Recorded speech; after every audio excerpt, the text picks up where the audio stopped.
Bismillahirrahmanirrahim. Assalamualaikum warahmatullahi wabarakatuh. Selamat pagi anak-anakku. Salam sehat penuh semangat. Pagi hari ini kita akan belajar IPA lagi. Namun sebelumnya marilah kita mengawali pertemuan kita pagi hari ini, kita berdoa. Berdoa mulai. Selesai? Anak-anakku, pagi hari ini kita akan belajar tentang listrik statis dalam kehidupan sehari-hari. Ini merupakan materi yang kedua setelah anak-anakku belajar tentang sistem reproduksi pada manusia. Nah, apa yang akan anak-anakku pelajari yaitu KI dan KD-nya seperti apa yang ada dalam slide ini. Silahkan anak-anakku baca ya, Nak. Nah, memahami pengetahuan faktual dan seterusnya. Kemudian untuk KI 4-nya mencoba mengolah dan menyaji dalam ranah konkret dan seterusnya.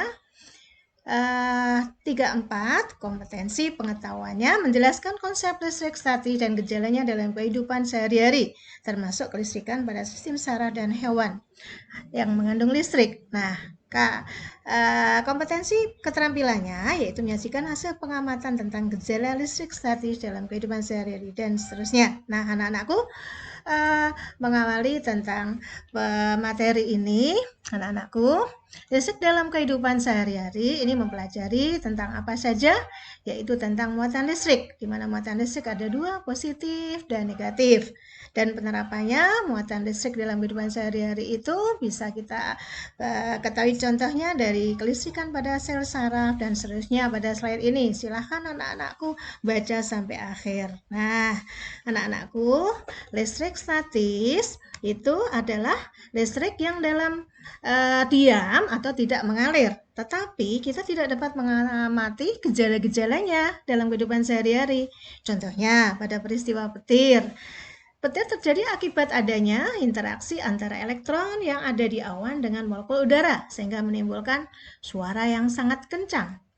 Bahkan seringkali menimbulkan getaran. Nah, selain itu, listrik statis juga bisa dimanfaatkan dalam teknologi dalam kehidupan sehari-hari. Contohnya apa? Misalnya, saat potong kecil pada kertas, contohnya kita kalau memotong kertas-kertas kecil maka akan bisa terangkat. Mengapa hal ini bisa terjadi? Nah, kemudian tentunya ini terjadi karena interaksi antar muatan listrik. Begitu juga antara penggaris yang digosokkan pada rambut yang kering dan didekatkan pada potongan kertas tadi. Nah, selanjutnya anak-anakku, kita akan mempelajari untuk mengetahui lebih detail tentang apa itu listrik statis. Anak-anakku akan melakukan kegiatan. Silahkan untuk alat yang bisa kalian temukan di kehidupan sehari-hari yang ada di sekitarmu, silahkan lakukan. Nah, di situ ada statif mungkin yang lain. Nah, karena ini ada di laboratorium, anak-anakku bisa modifikasi, tidak harus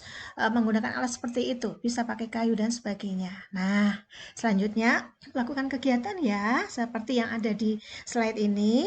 Anak-anakku, tahukah pada tabel 51, anak-anakku akan mengenal apa yang dinamakan dengan deret tribolistik, di mana tadi di depan kita sampaikan bahwa muatan listrik itu ada dua, muatan positif dan muatan negatif. Bagaimana benda bisa bermuatan listrik positif atau negatif menurut deret tribolistik? Silahkan baca dengan cermat untuk slide-nya. Nah, anak-anakku juga perlu tahu bagaimana cara mengetahui jenis muatan listrik pada suatu benda. Ada alat ini namanya, Nak, yang dinamakan dengan elektroskop.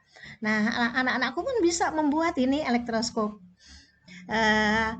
Tiga bagian utama pada elektroskop yaitu kepala elektroskop, kemudian batang elektroskop yang terbuat dari bahan konduktor, kemudian ada daun elektroskop yang terbuat dari lempengan emas ataupun aluminium foil. Ini bungkus kertas rokok itu bisa yang anak-anakku temukan di dalam yang warnanya mengkilat putih ataupun kuning. Anak-anakku bisa membuatnya. Bagaimana untuk bisa membuat alat seperti ini? Silahkan ceceng ya, Nak ya. Nah, lanjut anak-anakku. Nah, berikutnya kita akan belajar tentang hukum Coulomb. Apa itu hukum Coulomb? Ini adalah ilmuwan Perancis yang berhasil menyelidiki tentang gaya tarik dan gaya tolak di antara dua benda yang bermuatan listrik. Tadi di depan kita sebutkan ada dua jenis benda bermuatan listrik. Nah, di antara kedua benda itu akan terjadi gaya tarik menarik atau tolak menolak. Nah, berapa besarnya? hukum kolom ini berhasil menyelidiki dengan alat yaitu neraca puntirnya. Nah, anak-anakku bisa melakukan aktivitas ini dari interaksi antara dua benda yang bermuatan listrik. Nah, selanjutnya perlu anak-anakku tahu ini dari dan tahu dan lakukan. Nanti di LKPD silahkan anak-anakku jawab ya, sesuai dengan petunjuk yang ada di LKPD ini. Nanti dijawab. Kalau kurang jelas bisa ditanyakan. Kemudian berdasarkan percobaan yang dilakukan oleh kolom ini akhirnya diperoleh bahwa hukum kolom mengatakan bahwa besar gaya tarik menarik atau tolak menolak antara dua benda yang bermuatan listrik itu berbanding terbalik dengan kuadrat jarak atau F sama dengan 1/R kuadrat dan berbanding lurus dengan muatannya. Saya ulang, berbanding terbalik dengan kuadrat jaraknya dan berbanding lurus dengan muatan benda masing-masing. Muatannya dinyamakan dengan Q1 dan Q2. Ini Q simbol muatan, R itu radius jari-jari, K ini adalah tetapan kolom, F itu gaya dinyatakan dengan Newton. Nah, ini ada contohnya anak-anakku. Silahkan cermati ya nak ya. Satuannya dengan kolom. Ini muatan pertama yaitu Q1 plus Q. Nah, elektron itu muatannya 1,6 kali 10 pangkat negatif 19 kolom. Kalau 2 tinggal dikalikan. Jaraknya ini dalam soal dinyatakan dengan cm. Anak-anakku ubah dalam meter. Nah, silakan dibaca yang cermat ya nak ya. Nah, selanjutnya anak-anakku akan belajar tentang apa itu medan listrik, daerah atau ruang di sekitar benda bermuatan listrik yang masih dipengaruhi gaya listrik. Nah, anak-anakku, selain melalui gambar medan listrik suatu muatan dapat ditentukan besarnya dengan cara menghitung. Bagaimana cara menghitung besar kuat medan listrik? Anak-anakku tentunya akan menemukan melalui rumus hukum kolom dulu, kemudian anak-anakku akan bisa menemukan kuat medan listrik dengan F dibagi dengan Q0, yaitu muatannya atau muatan ujinya, sehingga bisa ditemukan dengan E sama dengan K Q per R kuadrat. Ini untuk mencari besarnya kuat medan listrik. Anak-anakku, berikutnya tentang beda potensial dan energi listrik. Apakah yang kau tahu tentang beda potensial? Yaitu banyaknya energi listrik untuk memindahkan sejumlah muatan listrik. Untuk lebih detailnya silakan baca. Nah, setelah itu anak-anakku silakan diskusikan atau silakan baca yang cermat.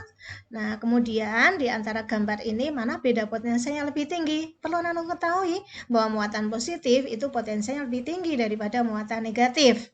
Jadi silahkan anak-anakku pilih mana ya yang potensialnya lebih besar di antara ABCD. Nanti dijawab ya pada LKPD dan berikutnya. Anak-anakku, berikutnya tentang kelistrikan pada sel saraf. Ilustrasi muatan listrik pada sel saraf tidak bermielin selain pada kabel. Ternyata tubuh kita ini juga dialiri arus listrik, khususnya pada saraf, yaitu dengan adanya impuls listrik. Bidang yang khusus mempelajari tentang aliran impuls listrik pada tubuh manusia itu dinamakan dengan biolistrik. Tahukah anak-anakku bagaimana cara sel saraf ini menghantarkan impuls listrik? Dan bagaimana keadaan sel saraf saat tidak menghantarkan listrik? Muatan yang ada di luar dan di dalam sel saraf tidak dapat saling tarik-menarik dengan sendirinya. Kenapa?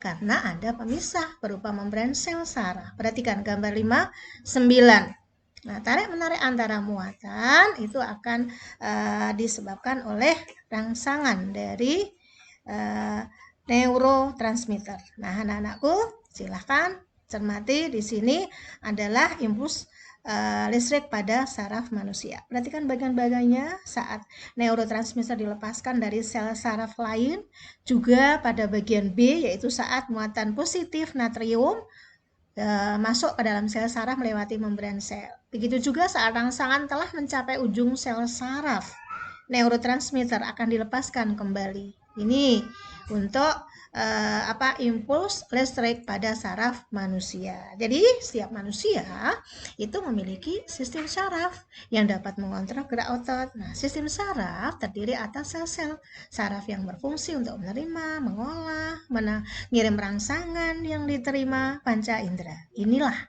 rangsangan yang disebut dengan impuls. Dan untuk lebih detailnya, apa bagian dari sel saraf itu? Ada badan sel saraf, dendrit, juga akson atau neurit. Silahkan baca yang cermat ya, sampai selesai ya. Nah, perhatikan berikutnya. Ini untuk tabel 53, bagian sel saraf, bagian-bagiannya. Nah, setelah itu silahkan isi titik-titik yang ada. Anak-anakku, silahkan lakukan identifikasi jenis bahan isolator yang ada dan konduktor. Mengapa kabel digunakan untuk mengalirkan arus listrik?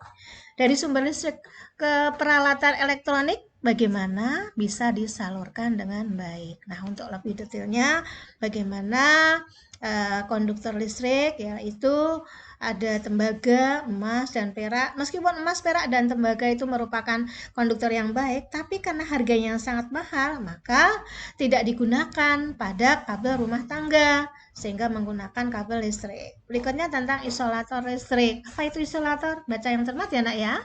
Nah, di antara konduktor dan isolator ada bahan yang dinamakan dengan semikonduktor. Apa saja nak? Nah, silahkan dibaca yang detail ya nak ya. Anak-anakku, gerakannya dari impuls tadi tidak hanya benda padat seperti tembaga dan perak yang zat cair pun ternyata bisa mengantarkan arus listrik. Untuk lebih detailnya baca pada slide ini sampai selesai. Ternyata besar hambatan dari setiap jenis kawat yang panjangnya satu satuan panjang per satuan luas penampang itu ada yang dinamakan dengan istilah hambatan jenis. Nah, untuk lengkapnya hubungan dari faktor-faktor yang mempengaruhi besar hambatan dinyatakan dengan R sama dengan rho L per A. Nah, ini silahkan selesaikan ya, Mak ya. Coba searching ya, Nak ya. Anak-anakku pasti tidak terlalu sulit untuk menemukan jawabannya. Silahkan ditulis di lembar jawab ya, Nak ya. Nah, berikutnya anak-anakku perlu tahu hewan-hewan apa yang bisa menghasilkan energi listrik. Ini ada ikan belalai gajah, ada ikan pari, dan seterusnya. Silahkan baca sampai akhir ya, Nak ya, untuk hewan-hewan tersebut. Nah, ini di bidang teknologi ternyata ada mesin fotokopi, ada aerosol. Nah, kemudian untuk mendeteksi janin yang ada di tubuh ibu yang sedang hamil. Kemudian ada sandal hotel ini di rumah sakit. Nah, ini ternyata ada hubungannya dengan listrik statis. Juga teknologi layar sentuh atau yang sudah anak-anakku miliki yaitu HP. Nah, demikian pertemuan kita kali ini. Semoga anak-anakku puas dengan pembelajaran kali ini. Ada kurang jelas silahkan ditanyakan. Demikian, terima kasih. Assalamualaikum warahmatullahi wabarakatuh.